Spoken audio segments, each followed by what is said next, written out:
In the year 2187, humanity had outgrown Earth. Titan, Saturn's largest moon, had become the frontier of human expansion, a world of orange haze, methane lakes, and buried secrets. It was here that Commander Ilara Voss led the first deep subsurface research team under the Europa Titan Exobiology Initiative. They called the mission Echo Quest. For weeks, the team drilled into Titan's crust, guided by anomalous radio pulses detected 2 years earlier, pulses repeating every 61 hours, always in the same sequence. No natural process explained them. Code or call? Ilara had whispered during their first briefing. We're here to find out which. On Sol Day 42, they found it. Not a creature, not a ship, not even a ruin. It was a structure, unlike anything seen before, a perfect sphere of black material embedded 800 meters beneath the ice. It pulsed with faint energy, echoing the same 61-hour signal they'd tracked for years. It was alive, or at least, aware.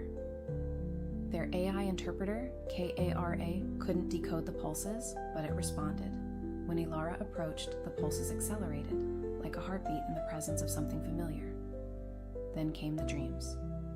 Each night, crew members began to report visions: metallic cities under purple skies, beings of liquid light, machines grown like trees. All identical, all impossible to explain. Dr. Rami, the team's linguist, said, "We're not just observing it, it's observing us, communicating, not with words, but through impressions." By week 6, 2 members of the crew refused to go near the sphere. Another claimed the dreams were no dreams at all, but memories. And Ilara? She started hearing the pulses without equipment, in her head, in her bones. Then, on Sol Day 57, the sphere opened. No noise, no light. It simply parted, a seam appearing on its flawless surface, revealing a hollow space inside, just large enough for one person. Protocols screamed, "Do not engage," but Ilara knew this was the purpose of Echo Quest. She stepped inside. There was no sensation of movement, but in an instant, the world changed.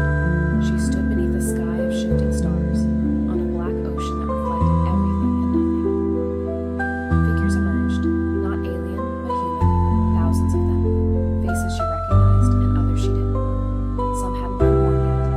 They spoke as one, not with mouths, but with a presence in her mind. "You are echoes of us, as we were echoes of those before. Time is not linear. Titan remembers." Ilara saw flashes, civilizations rising and falling not over centuries, but epochs. Humanity was not alone. It never had been. Life moved like waves across the cosmos, seeding, learning, vanishing, and returning again. Each species believing itself the first and the last. Titan was one of the echoes, a place where memory lived and mattered. She asked, "Why me? Why now?" The voice replied, "Because you listened. Because you asked not to conquer, but to understand." Ilara returned, one moment inside, one moment out. To her, it had been minutes. To the team, 6 days had passed. The sphere was now inert, silent. But something had changed, not just in Ilara, but in the entire team. A new language formed in their minds, patterns of thought that didn't exist before. A gift, or perhaps a responsibility. Dr. Rami wept when he saw the movement standing. They've given us everything. Not answers, frameworks. Ways to ask the questions we've never known how to ask. Command recalled them to Earth, but Titan had already imprinted on them. They left behind sensors, a data core, and a message in every known Earth language. We are listeners, we come in peace, we remember. Years later, Ilara stood in the orbital museum named in her honor, staring at a fragment of the black sphere, now inert, yet still perfect. Children crowded around, asking her if she'd really heard the stars speak. She smiled gently.